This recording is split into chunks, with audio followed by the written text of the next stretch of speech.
Good evening. Today I am going to tell you about the apomixis.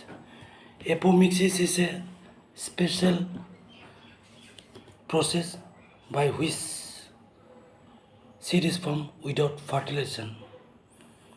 In some species of Asteraceae and grass, seeds are formed without fertilization.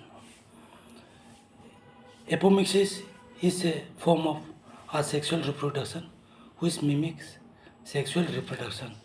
There are several ways of development of apomixis seed. In some species, the diploid egg cell is formed without reduction, division, and develop into embryo. Thank you.